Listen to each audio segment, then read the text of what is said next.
Bukas nga daw sa paglalaro itong si Ronde Hollis Jefferson para nga sa Gilas, Pilipinas. Pero bago natin pag-usapan yan, ibang balita muna at atin ngang silipin ang top scorers ngayong 2023 FIBA World Cup, kung saan ang ating pangbato na si Jordan Clarkson ay pang number 3, 24 points per game mga idol, at si Ronde Hollis Jefferson naman na binansagan ngang Kobe Bryant ng FIBA pangalawa 28 at si Luka naman 30 points per game. And mostly nga dito sa listang ito mga idol, kung mapapansin nyo, ay mga NBA players. And speaking of NBA players, eto nga sila Jalen Bronson at Bobby Portis. Matapos ngang kaharapin ng Jordan ay may nasabi nga dito nga sa Kobe ng Gilas, si RHJ, kung saan sinabi ni Jalen Bronson na very inspiring pa nga rin daw ang paglalaro natin ni Ronde kahit wala na siya sa NBA dahil he is still playing at a high level. And then mga idol, itong si Bobby Portis naman ni-reveal na dati niya pa nga daw kakilala itong ang si Ronde Hollis Jefferson. Kinuwento niya nga na magkasama nga daw sila mga idol sa McDonald's All-American. Sabay nga daw silang gumraduate ng high school noong 2013 and then sabay nga rin daw silang pumasok sa NBA draft at na-drop in the NBA 2015. Halos 15 years na nga daw silang magkakilala at parang brother niya na nga daw etong si Ronde Hollis Jefferson. At talaga naman daw na napakagandang makita na ang mga kanyang kakilala dati ay naglalaro nga daw dito sa world's stage. Yan ang nasabi ng dalawang NBA players, si Bronson at pati na rin si Bobby Portis. And then mga idol, pag-usapan na natin itong si Ronde Hollis Jefferson.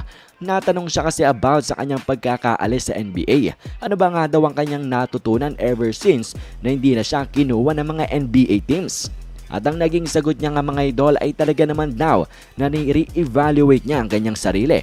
Nung high school nga daw siya ay kabilang siya sa top 15 players sa buong USA, and then nasa green room nga daw siya nung NBA draft, which is ang room mga idol for lottery picks. Kaya feeling niya nga daw ay siya ay nasa pedestal or lumaki mga idol ang tingin ni Ronde sa kanyang sarili. Feeling niya ay above everyone else nga siya. Yan ang kanyang pag-amin. Pero noon nga daw siya ay out na sa NBA, wala nang team na kumuha sa kanya, ay talaga naman daw na hinambol siya nito. At umabot pa nga daw sa point na pinagdudahan niya na daw ang kanyang sarili at sa tingin niya nga daw ay hindi siya ganon kagaling para sa larong basketball at gusto niya na nga daw sumuko noon. Pero nang dahil daw sa suporta ng kanyang mga kakilala, kaibigan at inspirasyon na binigay ng kanyang anak ay nakabangon nga daw siya muli. And then mga idol, natanong nga rin siya about sa posibilidad ng pagiging naturalized player ng Gilas, Pilipinas. At ang naging sagot dyan ni RHJ ay hindi niya nga daw sigurado kung allowed yon sa FIBA. Kung papayagan siya na mag-switch ng country matapos nga siyang ma-naturalize na itong bansang Jordan. And then sabi niya rin mga idol na baka nga raw hindi siya pakawalan na itong bansang Jordan, ang bansang pinaglalaroan niya ngayon. Pero sinabi niya I would nga daw, he would. Maglalaro nga daw siya kung pupwede. And actually ay nakwento niya nga daw ito kay Clarkson. Pero kanya ring sinabi na meron na nga daw tayong Jordan Clarkson tapos may Justin Brownlee pa na dalawang phenomenal players nga daw na he loves. Kaya sa tingin ni Ronde na nasa mabuting kamay na nga daw ang Gilas, Pilipinas dito sa dalawang player na ito.